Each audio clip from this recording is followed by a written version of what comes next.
अंतःकरण में निर्मलता आ गई।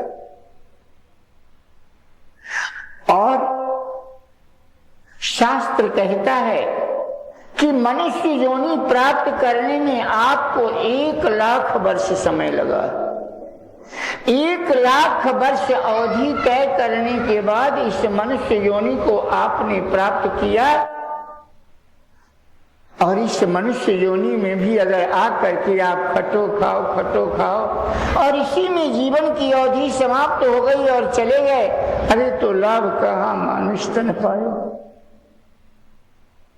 तो मनुष्य योनि से मानो आपको कोई लाभ नहीं। इसलिए हे प्रभु,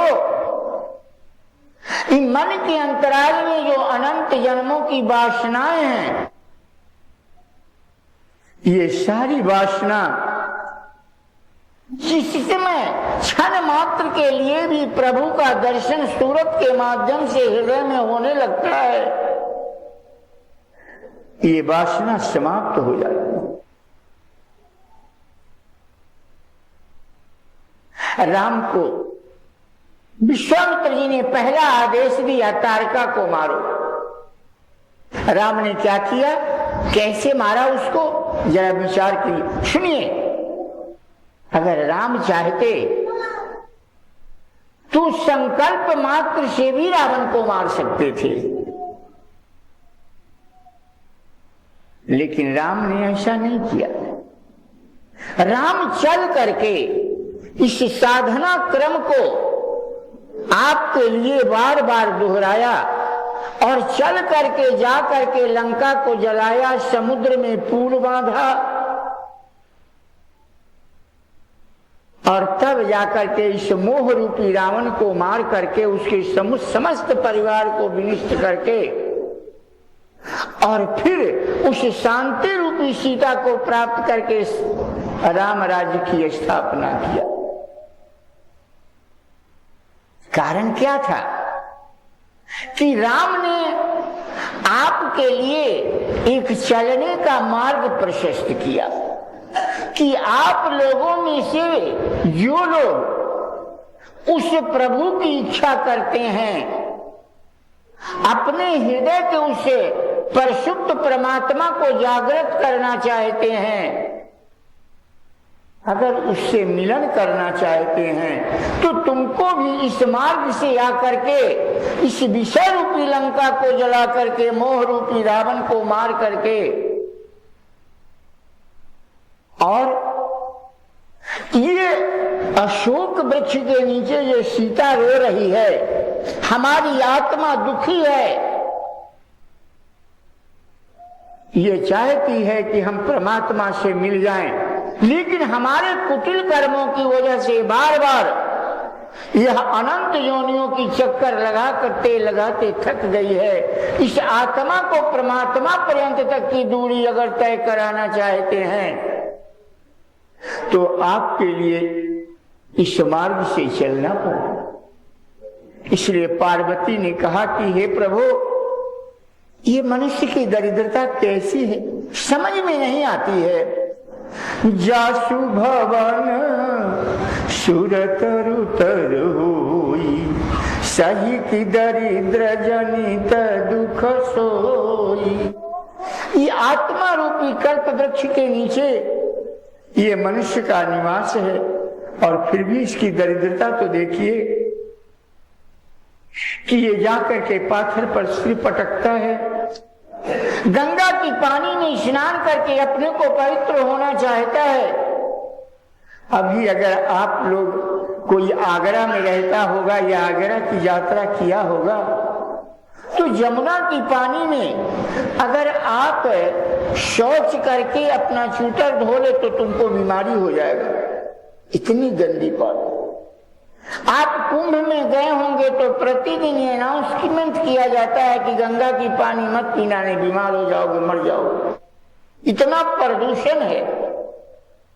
हाँ, एक बात हम मानेंगे, बच्चे लोगों तो नहीं देखा, एक ऐसा समय था जब हम लोग दाने दाने के मुहताज थे। जब हमारी सरकार के पास व्यवस्था आई तो हर जगह नाला बना करके, नहर बना करके, पानी दे करके और भारत में हरित करिश्मा फैला दिया, हम अन्न के मामला में स्वावलंबी हो गए। तो गंगा के पानी से हम अन्न के मामला में तो अवश्य स्वावलंबी हो गए, लेकिन गंगा के पानी में स्नान करके कोई आत्मा का प्रत्यक्षीकरण नहीं कर सकता। वो तो ज्ञान रूपी गंगा में स्नान जो करेगा वही उस प्रभु का दर्शन करेगा।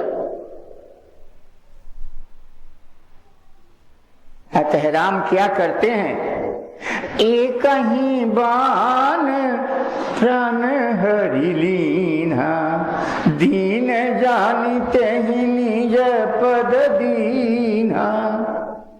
वो एक बाण क्या, अनन्यता का प्रतीक। एक बल एक आस विश्वास, स्वाति सलिल रघुवंश मणि, चाटक तुलसीदास। इसलिए अगर तुम्हें आशा करना है तो एक परमात्मा की आशा करो, एक भरोसो। बल अगर कोई, मान लो हमारा बाप बहुत बड़ा पहलवान है और जाके कब सेठी में झगड़ा कर लो, जब तक तुम्हारा बाप 2 महिला से आएगा तब तो तुमको मार के चला जाएगा, तो बाप का बल क्या काम देगा। इसलिए एक परमात्मा का बल ही सच्चा बल है कि जब याद करो तो बल प्राप्त हो जाएगा। एक समय की बात है कि महारानी द्रौपदी पांडव जुआ में हार जाते हैं,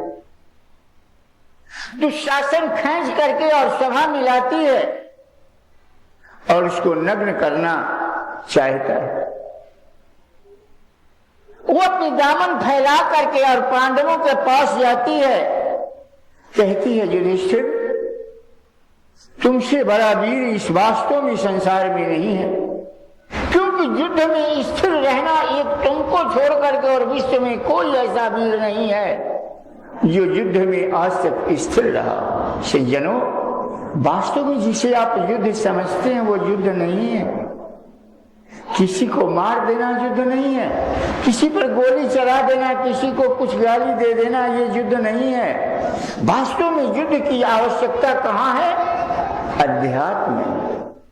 वास्तव में युद्ध की आवश्यकता है इस आत्मा और परमात्मा के मिलन कराने में। वास्तव में युद्ध की आवश्यकता है इस दरिद्र इंद्रियों को परमात्मा के लिए तपा करके इनको शौर्य, इनको बलवान बनाने, इसमें युद्ध की आवश्यकता है। अन्यथा गीता कहती है एवं परिवर्तितं चक्रम नानुवर्तयति है अघाउरिंद्रिया रामो मोघम पार्थ सजीवति। हे अर्जुन, इस संसार में जो एक परमात्मा के द्वारा साधन कर्म चलाए गए हैं, उस साधना कर्म को छोड़ करके और जो पापायु पुरुष इस संसार में केवल मौज मस्ती करके जी रहा है, वो पापायु पुरुष इस संसार में व्यर्थ ही जी रहा है।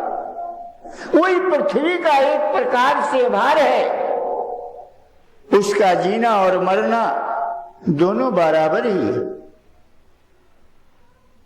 इसलिए अभी 5 मिनट के लिए कथा सुनने के लिए माईदा आई है ना, दूसरे से फटाक नहीं है ससुराल की बात शुरू हो जाएगी। अरे ये सोचो, ये स्त्री योनि भी नर्क योनि है, तुम इस नर्क योनि से निकलना नहीं चाहती हो। ये कुटिल कर्म कभी तुम्हारा साथ नहीं देगा और न तो ये झूठा पर्व तुम्हारा साथ देगा। तुम्हारा साथ तो एकमात्र तुम्हारा किया हुआ कर्म देगा, न तो तुम्हारा पति देगा, न तुम्हारा बेटा देगा, न कोई तुम्हारा इस संसार में मदद करने वाला नहीं। और जो मदद करने वाला है उसकी कथा तक तुम नहीं सुनती हो, बेमतलब की बात आकर के यहां भी बात करने लगती।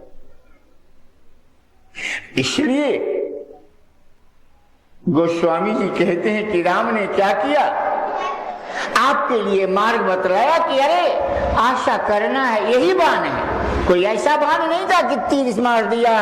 भला भगवान भी अगर किसी को मारता है तब तो भगवान भी माफिया था, इसका मतलब नहीं नहीं, यही बान है। बिहार में जाओगे तो लोग कहेंगे हमारा लड़का जो है ना, इसको बीड़ी पीने की बान पड़ गई है, इसको सुरती खाने की बान पड़ गई है।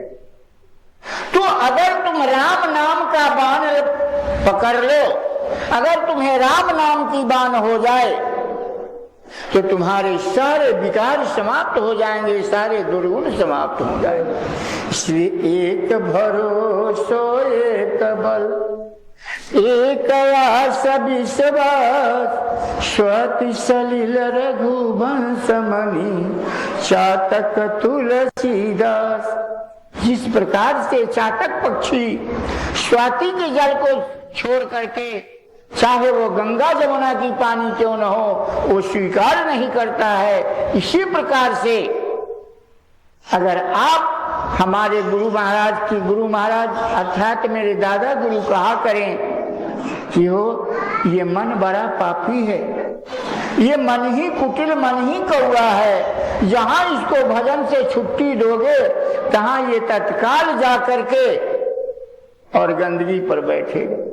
इसलिए कहीं न कहीं इस मन को लगाए रखना चाहिए। फिर द्रौपदी जाती है अर्जुन के पास। अरे अर्जुन, तुम्हारे गांडीव में वो शक्ति है कि क्षण मारत अर्जुन हतो हुओ न दूजे बाण, तुम हमारी इज्जत बचा लो। लेकिन सिर नीचे कर लिया। भीम के पास गई, उसने भी सिर नीचे कर लिया। सहदेव और नकुल के पास गई, वो भी सिर नीचे कर लिया। पांचों ऐसे ऐसे महारथी पति थे जिसके जोड़े का कोई बलवान नहीं था, लेकिन दुर्दिन में कोई साथ नहीं दिया। तब वो स्त्री ने सोचा ये जितने भी लोग बैठे हैं ना, ये सब हमारे दामन के लुटेरे हैं, और थूक फेंक दिया कि धिक्कार है मेरे को जो मैंने इन पर आशा लगाया। फिर उन सारी आशा को तोड़ दिया और तोड़ करके मन सहित इंद्रियों को सब ओर से सिमट करके एक प्रभु में लगाया। हे प्रभु, आकर के आज मेरी रक्षा कर लो। जहां सब ओर से मन खींच करके एक परमात्मा में लगा, कहां फट से चुड़ऊ पीछे आके खड़े हो गए। और सारी बीच नारी है, किनारी बीच सारी है, सारी ही किनारी है, किनारी ही की, और उसकी रक्षा कर दिया। तुमको तो एक पति है, और वो भी पति कैसा है, कमजोर है कि बुढ़ा है, रोगी है कि क्या है पता नहीं। जिसके 5 पति थे, जब उसकी रक्षा नहीं कर पाया ऐसे महारथी, तो तुम क्या इस पति पर गर्व करती हो? गर्व करो तो उस पति पर करो, उस प्रभु पर करो जो हर घड़ी तुम्हारा मदद करता है। सज्जनों, हमारे जग में विरोध करने वाला, हमारे जग में उपद्रव ढाने वाला दूसरा निशाचर ये स्वभाव रूपी सुबाहु। राम ने इसको कैसे मारा? कहा पावक सर सुबाहु पुनि मारा, अनुजन साचर कटुक संघारा। पावक सर मतलब अग्निबाण से। अग्निबाण कैसा होता है? वास्तव में योगाग्नि ही अग्नि है। ये अष्टांग योग है। ये साधना क्या है? अष्टांग योग है। सर्वप्रथम यम, आसन, प्राणायाम, प्रत्याहार, धारण, ध्यान और समाधि। ये 8 अंग साधन के होते हैं। यम का मतलब होता है कि केवल राम राम करने से ही कुछ नहीं होगा। यम का मतलब होता है कि हमारा कैसा समाज के साथ व्यवहार हो, शिष्यों के साथ मेरा कैसा आचरण हो, गुरु के साथ कैसा हो। पत्नी के साथ कैसा, पति के साथ कैसा, पुत्र के साथ कैसा, ये यम के अंतर्गत आते हैं। और फिर नियम, अष्टांग योग में नियम कहता है कि अगर घर में मुर्दा पड़ा रहे तो भी भजन करना सबसे प्रथम रूटीन है। भजन करने के बाद ही मंजिल में तुम शामिल हो। और आसन, हमारे दादा गुरु कहा करें कि मन बेशक पर पहले मन नहीं लगता, किसी का भी पहले भजन में मन नहीं लगता।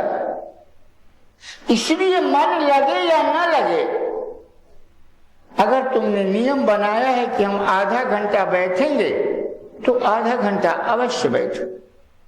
और जब तुम्हारा चूतर बैठने लगेगा तो तुम्हारा चित्त भी एकाग्र हो जाएगा। जिस साधु का चूतर नहीं बैठता उसका चित्त भी एकाग्र नहीं होता। इसलिए कहे हो चित्रकूट नाम की कोई तीर्थ नहीं, वास्तव में साधु को चूतरकूट होना चाहिए। अगर तुम चूतरकूट हो जाएगा तो तुम्हारा चित्त भी कूटस्थ हो जाएगा और ये हृदय ही चित्रकूट हो जाएगा।